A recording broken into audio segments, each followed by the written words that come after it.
Nah, di dalam nafas Allah yang ada di dalam diri kita, nafas hidup inilah yang kepunyaan Allah. Dan kita dapat berkomunikasi dengannya, merasakan kuasanya di dalam nafas hidup hati kita. Ya, hati kita lah yang akan berkomunikasi dengan Allah itu sendiri. Ya, di dalam hati ini, karena nafas itu adalah jantung hati yang ada di dalam ini adalah kepunyaannya.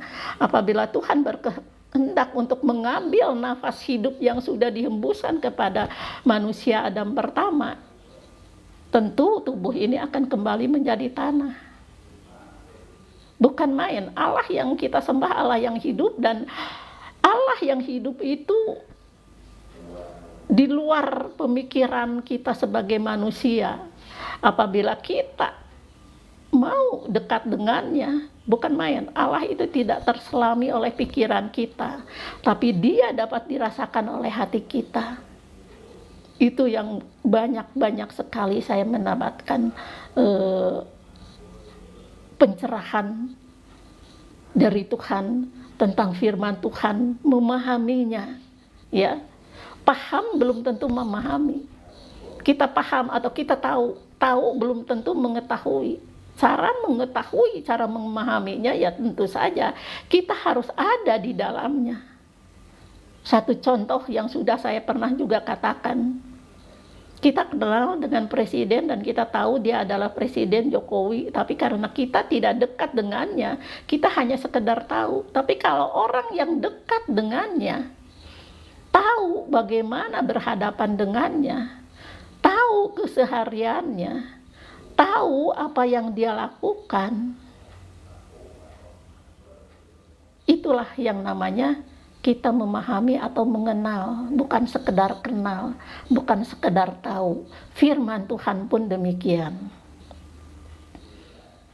Kita walaupun ya sebagai umat Kristiani, kita sudah dibaptis, sudah bertobat, tapi kalau kita tidak bergaul erat dengan dia, dengan memahami firman-Nya dan setiap saat kita berserah kepadanya di dalam setiap aktivitas kita, itu baru kita rasakan. Kalau tidak ya percuma.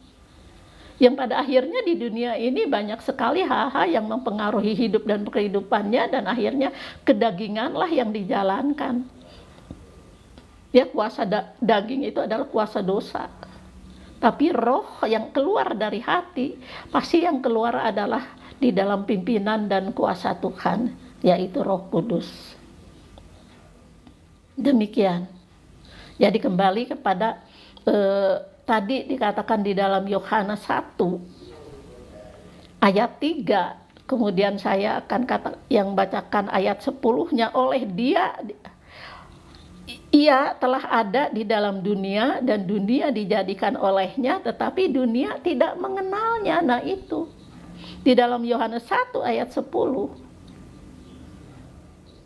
ia telah ada di dalam dunia dan dunia dijadikan olehnya, tetapi dunia tidak mengenalnya. Oleh karena itu dunia atau kedagingan yang tidak mengenal dia yang adalah roh yang hidup dan yang menghidupkan, dan kita tidak mengenalnya, sulit untuk memahaminya dengan akal dan pikiran.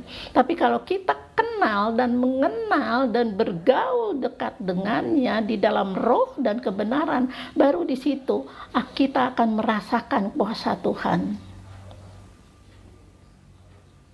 Ya, jadi disitulah di mana ia telah ada di dalam dunia dan dunia dijadikan olehnya, tetapi dunia tidak mengenalnya.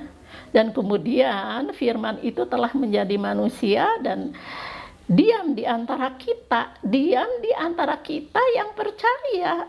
Kalau yang tidak percaya ya itulah yang dikatakan, masa Allah melahirkan anak, masa anak Allah, emang Allah melahirkan dan lain sebagainya dan bla bla bla. Ya karena mereka tidak kenal dan tidak mengenal. Kenal mungkin iya, oh iya itulah orang yang manusia Yesus yang disembah oleh orang